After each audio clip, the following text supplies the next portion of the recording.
2 ಪಠ್ಯಪುಸ್ತಕಗಳು 2024ರ ಶೈಕ್ಷಣಿಕ ವರ್ಷದಲ್ಲಿ ಪರಿಷ್ಕರಣೆಗೆ ಒಳಪಟ್ಟಿದ್ದಾವೆ. ಇವತ್ತು ಅದರಲ್ಲಿ 24ನೇ ಪಾಠ ದಿನನಿತ್ಯದ ಜೀವನದಲ್ಲಿ ಸಮಾಜಶಾಸ್ತ್ರ ಪಾಠದ ಅಭ್ಯಾಸ ಪ್ರಶ್ನೋತ್ತರಗಳನ್ನು ನೋಡೋಣ. ಆಲ್ರೆಡಿ 8ನೇ ತರಗತಿಯ ಎಲ್ಲ ವಿಷಯಗಳಲ್ಲಿ ಕೂಡ ನಾವು ಪ್ರಶ್ನೋತ್ತರಗಳನ್ನು ಪೋಸ್ಟ್ ಮಾಡ್ತಾನೆ ಇದ್ದೀವಿ.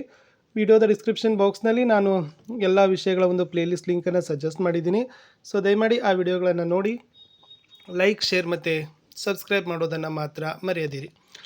ಫಸ್ಟಿಗೆ ನೋಡೋಣ ಅಭ್ಯಾಸಗಳು. ಮುಖ್ಯ ಪ್ರಶ್ನೆ 1 ಏನಿದೆ ಅಂತಂದರೆ, ಖಾಲಿ ಬಿಟ್ಟಿರುವ ಜಾಗಗಳನ್ನು ಸೂಕ್ತ ಪದಗಳಿಂದ ತುಂಬಿರಿ ಅಂತ ಇದೆ. ಮೊದಲ ಪ್ರಶ್ನೆ, ನಮ್ಮ ಭಾವನೆಗಳನ್ನು ಡ್ಯಾಶ್ ಮೂಲಕ ವ್ಯಕ್ತಪಡಿಸುತ್ತೇವೆ. ಸರಿಯಾದ ಉತ್ತರ ದೈಹಿಕ ಭಾಷೆಯ ಮೂಲಕವೂ ಅಥವಾ ಮುಖಭಾವದ ಮೂಲಕ. ಎರಡನೇದು, ಸಮಾಜಶಾಸ್ತ್ರವು ಯಾವುದೇ ವಿಷಯವನ್ನು ಡ್ಯಾಶ್ ಇಲ್ಲದೆ ಅಧ್ಯಯನ ಮಾಡಲು ಸಹಾಯ ಮಾಡುತ್ತದೆ. ಅದರ ಉತ್ತರ ಪೂರ್ವಾಗ್ರಹವಿಲ್ಲದೆ. ಅಂದರೆ ಸಮಾಜಶಾಸ್ತ್ರವು ಯಾವುದೇ ವಿಷಯವನ್ನು ಪೂರ್ವಾಗ್ರಹವಿಲ್ಲದೆ ಅಧ್ಯಯನ ಮಾಡಲು ನೆರವಾಗ್ತದೆ. ಪ್ರಶ್ನೆ 3, ಸಾಮಾಜಿಕ ಅಂತರ್ಕ್ರಿಯೆಯ ಒಡನಾಟವನ್ನು ಡ್ಯಾಶ್ ಎಂದು ಕರೆಯುತ್ತೇವೆ ಅಂತ ಕೇಳಿದರೆ ಉತ್ತರ ಇತ್ತು ಸಂವಹನ ಅಂತ ಕರಿತೀವಿ. ಇನ್ನು ಮುಖ್ಯ ಪ್ರಶ್ನೆ 2ರಲ್ಲಿ ಕೆಳಗಿನ ಪ್ರಶ್ನೆಗಳಿಗೆ ಉತ್ತರವನ್ನು ಬರಲಿಕ್ಕೆ ಕೊಟ್ಟಿದ್ದಾರೆ. 4ನೇ ಪ್ರಶ್ನೆ, ದಿನನಿತ್ಯದ ಜೀವನದಲ್ಲಿ ಸಮಾಜವನ್ನು ಅರ್ಥ ಮಾಡಿಕೊಳ್ಳಲು ಸಮಾಜಶಾಸ್ತ್ರವು ಹೇಗೆ ನೆರವಾಗ್ತದೆ ಅಂತ ಕೇಳಿದ್ದಾರೆ. ಇಲ್ಲಿ ಮಹಿಳೆಯರನ್ನು ಕುರಿತು ಅಧ್ಯಯನ ಮಾಡಿ ಅವರೂ ಸಹ ಪುರುಷರಷ್ಟೇ ಶಕ್ತಿಶಾಲಿಗಳು, ಸಮಾನರು ಎಂಬುದು ವೈಜ್ಞಾನಿಕವಾಗಿ ನಿರೂಪಿಸಲು ನಮಗೆ ಸಮಾಜಶಾಸ್ತ್ರ ಸಹಕಾರಿ ಮಾಡ್ತದೆ.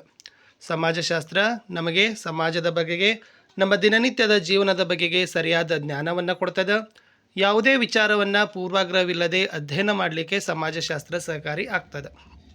ಪ್ರಶ್ನೆ 5, ಭಾಷೆಯ ಮಹತ್ವಕ್ಕೆ ಉದಾಹರಣೆಯನ್ನು ನೀಡಿ ಅಂತ ಕೇಳಿದ್ದಾರೆ. ಇಲ್ಲಿ ಸಂವಹನ ನಡೆಸದೆ ನಮ್ಮ ದಿನನಿತ್ಯದ ಜೀವನವನ್ನು ಮುನ್ನಡೆಸಲಿಕ್ಕೆ ಸಾಧ್ಯ ಇಲ್ಲ. ನಾವು ಯಾವ ಭಾಷೆಯಲ್ಲಿ ಮಾತನಾಡುತ್ತೇವೆ ಎಂಬುದು, ಯಾವ ಪ್ರದೇಶದಲ್ಲಿ ವಾಸಿಸುತ್ತೇವೆ ಎಂಬುದು ಅದರ ಮೇಲೆ ನಿರ್ಧಾರವಾಗ್ತದೆ. ಅದಕ್ಕೆ ಅನುಗುಣವಾಗಿ ನಾವು ನಮ್ಮ ಭಾಷೆಯನ್ನು ರೂಢಿಸ್ಕೊಳ್ತೀವಿ. ಇಲ್ಲದೇ ಹೋದರೆ ನಮಗೆ ಜೀವನ ನಡೆಸೋದು ಕಷ್ಟಕರವಾಗ್ತದೆ. ಕೆಲವು ಸಾರಿ ನಮ್ಮ ಬೇಡಿಕೆಗಳನ್ನು ಈಡೇರಿಸಿಕೊಳ್ಳಲು ನಾವು ವಿಭಿನ್ನ ರೀತಿಯ ಮಾಧ್ಯಮಗಳನ್ನು ಬಳಸ್ತೀವಿ. ಭಾಷೆ ಬರದೇ ಹೋದರೆ ಸಂಭಾಷಣೆ ನಡೆಸಲಿಕ್ಕೆ ಸಾಧ್ಯವಿಲ್ಲ. ಅಂಥ ಸಂದರ್ಭದಲ್ಲಿ ದೈಹಿಕ ಭಾಷೆ ಮೂಲಕವೋ ಅಥವಾ ಮುಖ ಭಾಷೆಯ ಮೂಲಕ ನಮ್ಮ ಭಾವನೆಗಳನ್ನು ನಾವು ಅಭಿವ್ಯಕ್ತವನ್ನು ಪಡಿಸ್ತೀವಿ. ಪ್ರಶ್ನೆ 6, ಪಾತ್ರ ಪ್ರಜ್ಞೆ ಎಂದರೇನು ಅಂತ ಕೇಳಿದ್ದಾರೆ. ಪ್ರತಿಯೊಬ್ಬ ವ್ಯಕ್ತಿಯು ತನಗೆ ವಹಿಸಿದ ಪಾತ್ರವನ್ನು ನಿರ್ವಹಿಸುವುದಕ್ಕೆ ಪಾತ್ರ ಪ್ರಜ್ಞೆ ಅಂತ ಕರಿತೀವಿ. ಹಾಗಾದರೆ ಮುಂದಿನ ಪ್ರಶ್ನೆ, ಕೆಳಗಿನ ಪ್ರಶ್ನೆಗಳಿಗೆ 4-5 ವಾಕ್ಯದಲ್ಲಿ ಉತ್ತರಗಳನ್ನು ಬರೀಬೇಕು. 7ನೇ ಪ್ರಶ್ನೆ, ಭಾಷೆಗೂ ಮತ್ತು ಸಮಾಜಕ್ಕೂ ಇರುವ ಸಂಬಂಧವನ್ನು ವಿವರಿಸಿರಿ ಅಂತ ಕೊಟ್ಟಿದ್ದಾರೆ. ನಾವು ನಮ್ಮ ದಿನನಿತ್ಯದ ಜೀವನದಲ್ಲಿ ಅನೇಕ ಜನರೊಡನೆ ಒಡನಾಟವನ್ನು ಮಾಡ್ತೀವಿ. ಈ ಸಾಮಾಜಿಕ ಒಡನಾಟಕ್ಕೆ ಸಾಮಾಜಿಕ ಅಂತರ್ಕ್ರಿಯೆ ಅಂತ ಕರಿತೀವಿ. ಅಂದರೆ ಈ ಸಾಮಾಜಿಕ ಒಡನಾಟ ಅಂದರೆ ಒಬ್ಬರಿಗಿಂತ ಹೆಚ್ಚು ವ್ಯಕ್ತಿಗಳು ಪ್ರತಿನಿತ್ಯವೂ ಭಾಷೆ, ಸಂಕೇತಗಳ ಮೂಲಕ ಪರಸ್ಪರ ಸಂವಹನವನ್ನು ನಡೆಸಿ ಒಬ್ಬರು ಮತ್ತೊಬ್ಬರ ನಡವಳಿಕೆ ಮತ್ತು ಯೋಚನೆ ಮೇಲೆ ಪರಿಣಾಮವನ್ನು ಬೀರ್ತಾರೆ. ಇಲ್ಲಿ ಸಂವಹನ ನಡೆಸದೇ ಹೋದರೆ ದಿನನಿತ್ಯದ ಜೀವನ ಮುನ್ನಡೆಸಲಿಕ್ಕೆ ಸಾಧ್ಯ ಇಲ್ಲ. ನಾವು ಯಾವ ಭಾಷೆಯಲ್ಲಿ ಮಾತನಾಡುತ್ತೇವೆ ಎಂಬುದು ಯಾವ ಪ್ರದೇಶದಲ್ಲಿ ವಾಸಿಸಿದ್ದೇವೆ ಎಂಬುದರ ಮೇಲೆ ನಿರ್ಧಾರ ಆಗ್ತದೆ. ಅದಕ್ಕೆ ಅನುಗುಣವಾಗಿ ನಾವು ನಮ್ಮ ಭಾಷೆಯನ್ನು ರೂಢಿಸ್ಕೊಳ್ತೀವಿ. ಇಲ್ಲದೇ ಹೋದರೆ ನಮಗೆ ಜೀವನ ನಡೆಸೋದು ಕಷ್ಟಕರವಾಗ್ತದೆ.